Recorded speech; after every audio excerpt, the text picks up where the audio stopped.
नमस्कार, भारत लाइव देख रहे हैं आप और ये भीतर की बात है, जहां पर चर्चा राजनीतिक गलियारे में पर्दे के पीछे रची जा रही कहानी को बाबा आपके सामने सबसे पहले रखते हैं। देखिए, कई तरह की परिस्थिति 2023 के अंत में बदली है बिहार की राजनीति में और देश भर की राजनीति में। साल 2024 की शुरुआत हो गई है और आज साल 2024 का तीसरा दिन है। इस 3 दिनों के अंदर में और 3 दिनों के पहले जो स्थितियां उलटफेर हुआ है राजनीतिक गलियारे में, नीतीश कुमार के एनडीए में वापसी की चर्चा चल रही है। नीतीश कुमार ने अपनी पूरी पार्टी की कमान अपने हाथों में संभाल तो लिया है, लेकिन उनका अगला फैसला क्या होगा, सब कोई इस पर टिका हुआ है। नीतीश अगर दाएं घूमेंगे तो सब लोग उनके साथ दाएं जाएंगे, बाएं जाते हैं तो बाएं जाएंगे, या फिर जहां पे वो अस्थिर रहते हैं वहीं पे वो लोग खड़े रहेंगे। लेकिन इसके पहले में लगातार हम आपको चर्चा के माध्यम से बताते रहे हैं कि जनवरी के महीने में कुछ बड़ा फैसला नीतीश कुमार करेंगे।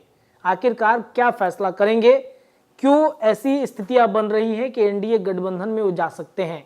लालू परिवार में क्या नीतीश कुमार को लेकर के कुछ बातें चल रही हैं। तेजस्वी यादव के चेहरे पे जो मायूसी है, लालू प्रसाद यादव के चेहरे पे जो चुप्पी है, वो बहुत कुछ इशारा कर रही है। इधर बिहार में नीतीश कुमार के इतर अगर बातचीत करें एनडीए गठबंधन की, तो एनडीए गठबंधन में नरेंद्र मोदी और अमित शाह एक साथ बिहार आ रहे हैं। बहुत कुछ प्लानिंग होने वाला है, बहुत कुछ बदलने वाला है। तो बिना देर किए बाबा के पास चलते हैं और जो विषय आज हमारे पास भीतर की बात में है कि नीतीश ने फैसला लेने में की देरी तो हो सकता है तख्ता पलट, पिच तैयार। कौन सा पिच तैयार हुआ है, चलिए बाबा के पास चलते हैं और इनसे जानते हैं कि कौन सा पिच तैयार हो गया है बाबा नीतीश कुमार के लिए। नीतीश आएंगे या फिर उनका पलड़ा दूसरे तरफ भारी रहेगा। देखिए, क्रिकेट के मैच में कभी कभी आपने देखा होगा, कभी कभी क्या अक्सर ये होता है कि जिस फील्ड में मैच होना होता है उसमें कई पिच होते हैं जी।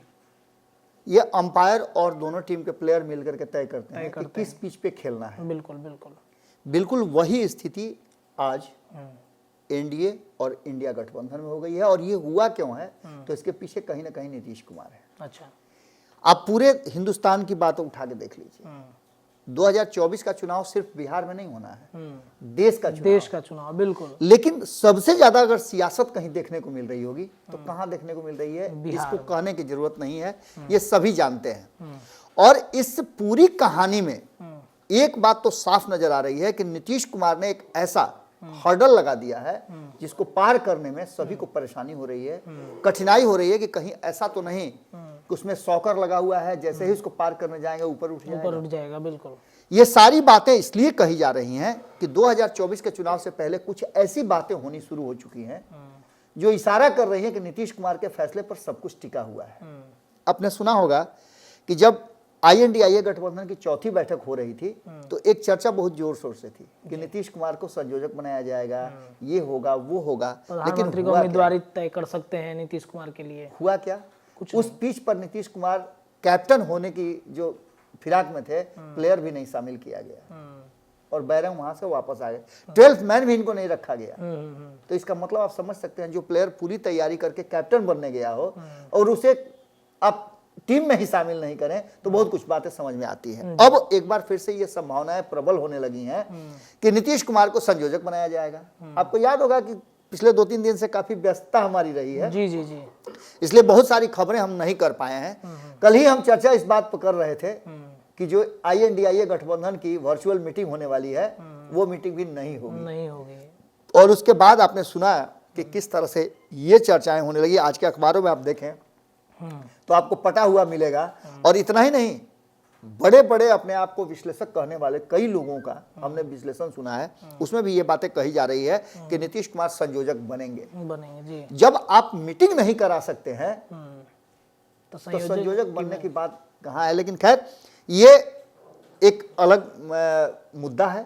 लेकिन दूसरा जो आपने कहा कि नरेंद्र मोदी और अमित शाह के साथ साथ भारतीय जनता पार्टी के शीर्षस्थ नेता जो हैं वो बिहार पर फोकस है और बिहार में इसी साल इसी महीने के अंदर में बहुत कुछ होने जाने वाला है। 3-3 4-4 रैलियां होने वाली। नरेंद्र मोदी जगह भी तैयार हो गया, सब कुछ तैयार हो चुका है। इसके साथ एक और बड़ी बात हुई है। 2-3 बातें बहुत महत्वपूर्ण है। पहली बात तो ये कि राम मंदिर का 22 तारीख को उद्घाटन होना है, प्राण प्रतिष्ठा होनी है। उसको लेकर के नीतीश कुमार को भी निमंत्रण दिया गया है।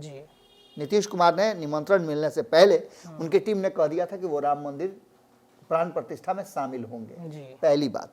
दूसरी सबसे महत्वपूर्ण बात कि जो आग 2019 में, यानी नीतीश कुमार जब 2017 में गए थे, चिंगारी लगाई गई थी, उस आग को एक बार फिर से धधकाने के लिए किरासन तेल या पेट्रोल जो भी कह लीजिए वो डाल दिया गया है, जो धधकना शुरू हो चुकी है। वो है सीए। सीए जी। हमने उस पर खबर भी चलाई थी कि सीए जो है वो अब लागू होगा और इसी महीने लागू होगा, ये भी बातें तय हो गई हैं। यानी आप समझ सकते हैं कि केंद्र की सरकार और भारतीय जनता पार्टी कितना ज्यादा फोकस्ड है इन सारी विषयों को लेकर। नीतीश कुमार इसका विरोध भी नहीं करेंगे, क्योंकि पहले भी उन्होंने विरोध नहीं किया है इसका। नीतीश कुमार ने इसका समर्थन किया है, बल्कि नीतीश कुमार ने सीए का समर्थन किया है। और ये सीए भारतीय जनता पार्टी ने बहुत ही बारीकी से इस पर अपनी बात रखते हुए कहा है कि किसी की भी नागरिकता पर कोई असर नहीं पड़ेगा, लेकिन एक चेक पॉइंट तो डाल दिया ना, इसके बाद आने वाले लोगों के लिए परेशानी तो होगी ना। लेकिन खैर, इन सारी बातों को लेकर के अब भारतीय जनता पार्टी ये साबित करना चाहती है कि वो किस तरह से आने वाले चुनाव और देश को देख रही है।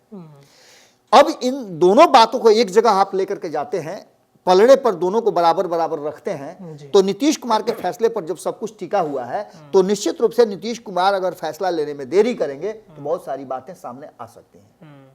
पहली बात कि अगर नीतीश कुमार ने फैसला लेने में देरी की तो जो चर्चाएं चल रही हैं, जिस पर ललन सिंह काफी भड़क गए थे कि ऐसा नहीं हुआ है, ऐसा नहीं हुआ है, मैं उन लोगों पर मानहानि करूंगा जो लोग ऐसा कह रहे हैं, मैं पटना में नहीं था, मैं दिल्ली में था, मीटिंग हो रही थी, मुझे पता भी नहीं था, मेरे खिलाफ खबरें चलाई गई। ये सारी बातें कह करके उन्होंने कहीं ना कहीं उस बात को स्थापित किया। अगर हुआ है तभी आप कॉन्डेम कीजिएगा उसको, अगर कुछ नहीं हुआ है तो आप उस पर चर्चा क्यों करेंगे जी? जिस रास्ते जाना नहीं उसका पता पूछ करके क्या फायदा? बिल्कुल सीधी सी बात आप समझ लीजिए कि कहीं ना कहीं जनता दल यूनाइटेड के भीतर अभी भी एक बड़ा वैक्यूम है जिसे भरने की कोशिश नीतीश कुमार कर रहे हैं। और जैसा कि आपको याद होगा, भारत लाइव के दर्शकों को भी याद होगा कि हम लगातार कई महीनों से ये बातें कह रहे हैं कि अगर नीतीश कुमार ने अपने हाथ में अपनी पार्टी की कमान नहीं ली तो पार्टी को बिखरने से रोका नहीं जा सकता। और नीतीश कुमार ने अंततः कमान अपने हाथ में लिया। ये बातें उस दिन तक 29 तारीख के सुबह तक ये बातें कही जा रही थी कि नहीं, कुछ नहीं होने वाला है, कुछ नहीं होने वाली है, सामान्य सी बैठक है। लेकिन हमने इस बात पर दावा किया था कि नहीं, नेतृत्व परिवर्तन होने वाला है। बिल्कुल। अब आइए बिहार की सरकार पर। नीतीश कुमार ने, अगर जैसा कि ललन सिंह कह रहे हैं, आपने ही खबर बताया था कि वो कहीं बोल रहे थे संसदीय क्षेत्र मुंगेर में, जी, संसदीय क्षेत्र मुंगेर में बोल रहे थे कि सब कुछ ठीक ठाक है, INDIA गठबंधन एकजुट है, एक मंच से ही हम लोग लड़ेंगे, एक मंच से हम लोग चुनाव लड़ेंगे, बिहार की सरकार का कुछ नहीं होना है, बिहार की सरकार जैसे चल रही है वैसे चलेगी, भारतीय जनता पार्टी को हम लोग सत्ता से बेदखल कर देंगे, ये सारी बातें वो कह रहे थे जी। अगर ऐसा सब कुछ था तो फिर उनको अध्यक्ष पद से हटने की जरूरत क्या थी? जब इतना कॉन्फिडेंट थे तो नीतीश कुमार वैसे कॉन्फिडेंस वाले लोगों को तो अपने आगे रखते हैं। लंबे समय तक उन्होंने RCP सिंह को रखा और RCP सिंह ने जो फैसले किए वो नीतीश कुमार को मान्य भी था। लेकिन एक फैसला जो 2022 में ललन सिंह ने लिया, उस फैसले को पलटने के लिए नीतीश कुमार ने कहीं ना कहीं एक रास्ता निकाला है कि अपने हाथ में कमान लिया है। बिल्कुल। अब आगे अगर आप बढ़ते हैं तो इस बात को लेकर के कि नीतीश कुमार अगर फैसला लेने में देरी करते हैं तो उनके पार्टी में विखंडन की बातें कही जा रही है। हम बार बार ये बात कह रहे हैं कि अभी जो आंकड़ा है 115 तक पूरा होता है, जो 122 तक यदि पहुंच जाता है तो राष्ट्रीय जनता दल अपनी सरकार बना लेगी। मतलब राजद विधायकों को तोड़ सकता है, जदयू के विधायकों को। लालू प्रसाद ऐसा करने के माहिर माने जाते हैं। अपने 15 साल के शासन में लालू प्रसाद ने कई बार, नीतीश कुमार को अच्छी तरह से याद होगा 2020 का चुनाव जिसमें नीतीश कुमार मुख्यमंत्री के तरफ घोषित भी हो गए थे, लेकिन 7 दिन में उनको इस्तीफा देना पड़ा था, बहुमत नहीं जुट पाया था। और उसके पीछे कारण क्या था? लालू प्रसाद, उनकी रणनीति। राबड़ी देवी फिर से मुख्यमंत्री बनी थी। तो ये सारी चीजें जो है कहीं ना कहीं इशारा कर रही हैं और लालू प्रसाद का पिछले लंबे समय से खूंटा गाड़ करके बिहार में बैठना इस बात की तरफ इशारा कर रहा है कि वो कुछ अलग राजनीति और रणनीति कर रहे हैं, सामने से देखने के लिए कुछ और। अगर ऐसा होता कि उनसे नीतीश कुमार को इतना प्रेम होता, छोटे भाई बड़े भाई वाला रिश्ता होता, तो आप देखते कि जैसे ही 19 तारीख को INDIA गठबंधन की बैठक हुई, उस बैठक में खड़े होकर के कहते, जैसे उन्होंने और भी बैठकों में कहा है, वो खड़े होकर कहते कि नहीं आप लोग अगर ये बात कह रहे हैं तो मैं इसको नहीं मानता हूं, मेरा छोटा भाई जो है वो संयोजक बनेगा, प्रधानमंत्री का उम्मीदवार बनेगा। लेकिन ऐसा उन्होंने नहीं कहा, क्योंकि उन्हें पता है कि नीतीश कुमार इतनी आसानी से मुख्यमंत्री की कुर्सी उन्हें नहीं देंगे। लेकिन नीतीश कुमार यदि देरी करेंगे तो लालू प्रसाद वो खेल कर सकते हैं जो खेल डर डर के नीतीश कुमार कर रहे थे। पहली बात यहां। दूसरी बात कि यदि नीतीश कुमार ने देरी की तो एनडीए गठबंधन में भी नीतीश कुमार का जो स्टेक है, हिस्सेदारी है, वो हिस्सेदारी कहीं ना कहीं दूसरे में विभाजित की जा सकती है, क्योंकि भारतीय जनता पार्टी भी बहुत लंबा इंतजार करने के लिए तैयार नहीं है। उसे भी पता है कि कुछ और हो सकता है और उसके साथी दल भी भड़क सकते हैं। चुनाव की तैयारियों के लिए समय बहुत कम बचा है, मार्च अप्रैल में चुनाव की घोषणा हो जाएगी, होली के बाद चुनाव की प्रक्रिया पूरी हो जाएगी। तो ऐसी स्थिति में अब जनवरी शुरू हो चुका है, 2-2.5 महीने बचे हैं। इस बीच में भारतीय जनता पार्टी को सब कुछ अपना कर लेना है। तो नीतीश कुमार अगर इधर से भी कोई फैसला नहीं कर पाते हैं तो देरी हो जाएगी। लेकिन इन सारे फैसलों के साथ साथ एक जो सबसे महत्वपूर्ण फैसला है वो है कि क्या नीतीश कुमार इन दोनों फैसलों को करने के लिए पूरी तरह से तैयार हैं? तैयार हैं, बिल्कुल। तो नीतीश कुमार मंथन कर रहे हैं। नीतीश कुमार ने ये फैसला कर लिया है, जो 14 तारीख का डेट बताया जा रहा है कि 14 तारीख को दही चूड़ा के बाद कुछ भी हो सकता है। और राम मंदिर में जब नीतीश कुमार जाएंगे तो वो इंडिया गठबंधन के नहीं बल्कि एनडीए गठबंधन का हिस्सा बन के जाएंगे। कई कानून जो अभी लाए गए हैं वर्तमान समय में, हमने सुबह में ही खबर बताया कि जो विधायक है नीतीश कुमार के, वो मोदी का भी समर्थन कर रहे हैं। बिल्कुल। तो कहीं ना कहीं ये इशारा भी मिल रहा है। और संजय झा दिल्ली से लौटते हैं तो कई बातें उनके बातों से निकल के आ रही हैं, बयानों से निकल के आ रही हैं कि नीतीश कुमार के लिए कुछ ना कुछ तो बात चल रहा है एनडीए गठबंधन में। एक और महत्वपूर्ण बात है कि आपने देखा होगा कि इधर 2-3 दिनों में जो प्रक्रियाएं हुई हैं उसमें एक प्रक्रिया तो ये हुई है कि फतेह बहादुर ने जिस तरह से तस्वीर लगाई है और वो भी आरजेडी कार्यालय के सामने, सीएम आवास के बाहर।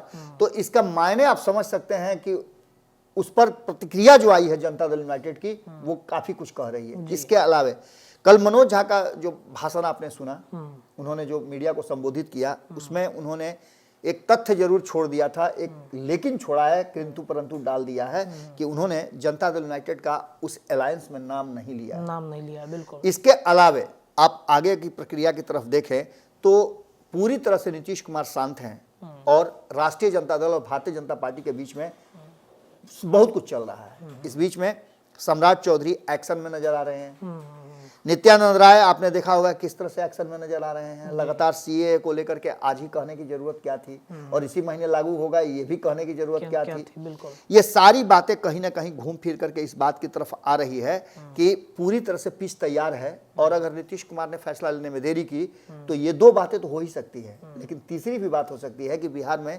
राष्ट्रपति शासन भी लागू हो सकता है। उससे भी महत्वपूर्ण बात कि झारखंड को आप देख लीजिए तो झारखंड में एक प्रक्रिया शुरू हो गई है। हेमंत सोरेन कभी भी इस्तीफा देकर के अपनी पत्नी को बना सकते हैं। और इस बात को लेकर के कहीं हमने देखा है किसी अखबार में एक कार्टून भी आया हुआ था कि मैं तो अपने बुजुर्ग लालू प्रसाद के नक्शे कदम पे चल रहा हूं। यानी कि ये साफ नजर आ रहा है कि कहीं ना कहीं ये चर्चा है, कयास है, तो कयासों में भी बहुत कुछ हकीकत होती है कि वो अपनी पत्नी को मुख्यमंत्री की कुर्सी पर बैठा करके यात्रा कर सकते हैं होटवार का। खैर ये बातें हो रही है। तो इसके साथ साथ ये भी कहा जा रहा है कि जो बिहार में पहले होना था वो झारखंड में पहले हो रहा है और हो सकता है कि वो ट्रेलर हो बिहार का जो क्लाइमेक्स होगा वो कहीं ना कहीं झारखंड के ट्रेलर से शुरुआत हो रही है। और इस बात को लेकर के भी कहा जा रहा है कि नीतीश कुमार को जल्दी कोई फैसला ले लेना चाहिए। जी। मैंने बहुत पहले 2 लाइनें लिखी थी कि इस बस्ती के सजर पुराने होने लगे हैं, इस बस्ती के सजर पुराने होने लगे हैं, लगता है लोग अब सयाने होने लगे हैं। यानी कि बिहार की राजनीति में बहुत कुछ बदलता हुआ दिखाई दे रहा है और इस बदलाव में नीतीश कुमार एक बार फिर से इस देश की राजनीति को प्रभावित कर रहे हैं। बिहार में बैठे बैठे ऐसी चाबी घुमा रहे हैं कि देश की राजनीति में अब तक जो स्थिरता आई है वो कहीं से दिखा नहीं रही है कि 2024 में देश का चुनाव होने वाला है, क्योंकि जब बिहार फैसला करेगा तो देश फैसला करेगा। बिल्कुल। तो राजनीति तो बिहार में हो रही है लेकिन उसका प्रभाव देश भर में देखने को मिल रहा है। नीतीश कुमार क्या फैसला करेंगे इस पर महत्वपूर्ण बातें जो हैं वो होती रहेंगे। फिलहाल भीतर की बात में इतना ही। तमाम विषयों पर चर्चाएं हमारे जारी हैं। देखते रहिए भारत लाइव। बहुत बहुत धन्यवाद। पनोरमा ग्रुप, जो सोचता है वो करता है। अगर ये वीडियो पसंद आई और वह बिहार के राजनीति और बिहारियत से सरोकार रखेनी तो सब्सक्राइब बटन दबा के चैनल के सब्सक्राइब कर ली।